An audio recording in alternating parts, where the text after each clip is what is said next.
de sa fille. La nuit est tombée. Il est l'heure de coucher les enfants.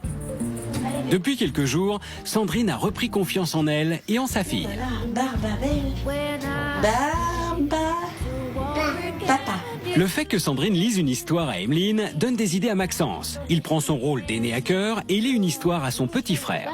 Qu'il envoie à Ménépique. À demain, Nénette. Grâce aux efforts de Sandrine, Emeline accepte désormais de dormir dans son lit.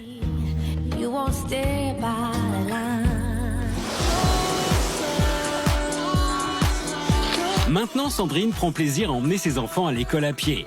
Mais elle a encore un peu de mal à perdre certaines habitudes. Je vais donner la main à maman? Non. Pour le déjeuner, Sandrine a préparé un bon cassoulet aux enfants. Les garçons se régalent, mais Emeline préférerait une fois de plus manger autre chose et fait un caprice. Tu auras ton doudou après. Tu veux pas manger? Non. Bah tu fais dans ta chambre. Tu n'auras pas de dessert. Et tu restes là. Tu restes là.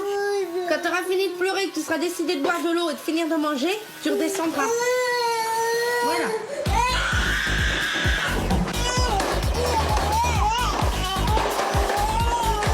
Alors qu'Emeline hurle de colère dans sa chambre, les garçons ont fini de manger et jouent dans le jardin.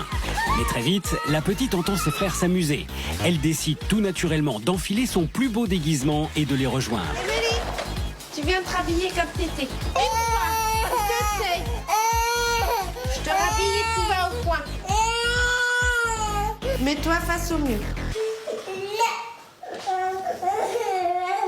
Émilie, tu restes quoi, j'ai dit? Je vais pas céder. Au bout d'un moment, Sandrine ne supporte plus de voir sa fille pleurer et décide de lever la punition.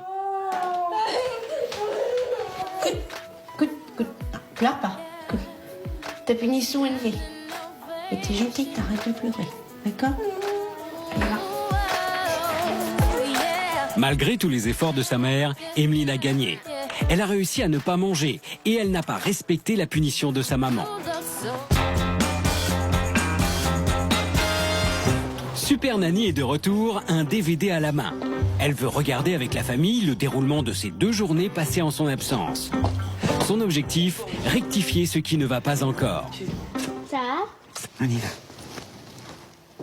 Papa, est-ce qu'on pourrait, tu sais, où est-ce qu'on a été chercher le poisson Il s'ennuie, il faut peut-être racheter un copain pour lui aussi. S'il s'ennuie. Bon, je vais commencer par vous féliciter. Ne serait-ce que quelques moments, monsieur. C'est important pour Maxence de passer plus de temps avec son père. Là, on va dans le magasin. Ouais. Est-ce que vous savez pourquoi on y va? Pour chercher un poisson pour tout le monde? Si c'est le bordel, on repart. T'écoutes, C'est compris? Oui. C'est très bien. Vous vous êtes mis à la hauteur de vos enfants. Vous les avez prévenus que vous êtes venus pour une chose bien précise, qu'il n'y aura pas autre chose. Au moins, elle a été très contente de vous. Il n'y a pas eu le bazar. Quel changement! Je les mets là, tu vois, c'est pour après. Tu arrêtes de pleurer? Oui. Alors viens, on descend. Tu vas manger. Emeline, qu'est-ce qui s'est passé, chérie? Papa t'a puni? Ouais. Oui, pourquoi? Parce que je voulais m'aimer, parce que ouais. C'est pas drôle hein, d'être puni, hein? C'est pas rigolo. Non. Non, hein. Malheureusement, c'est comme ça. Eh oui. Tu veux pas manger? Non. Bah, tu fais dans ta chambre. Non. Émilie, tu restes quoi, j'ai dit? Ta punition est levée. Et t'es gentille, t'arrêtes de pleurer. Bon, Emeline qui vous tient encore tête, on va essayer de trouver une autre solution pour que cette jeune fille puisse respecter les règles, accepter les punitions, mais manger quand même. On fait ça? On fait ça. T'es chauffé.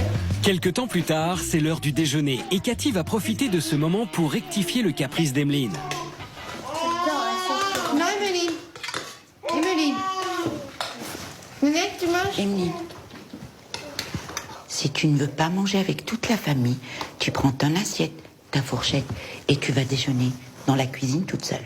À toi de voir. mets dans la bouche. Emeline, regardez comment je fais, madame. Tu reviendras à table seulement quand ton assiette est vide. Tu prends ton assiette, ta fourchette et tu vas manger dans la cuisine. Hop, allez. Tiens. Vous voyez, madame, j'essaye de trouver une astuce en gardant ma punition. Malgré la punition, Emeline ne veut toujours pas manger et Cathy doit redoubler d'imagination. Dans l'assiette, elle dessine un visage avec du ketchup. Hop, on va lui faire un petit nez, une bouche. Oh, mais dis donc, il est beau ce bonhomme. Il faudrait lui manger tous les cheveux. Regarde, tu fais ça et tu lui manges ses cheveux. Montre à maman.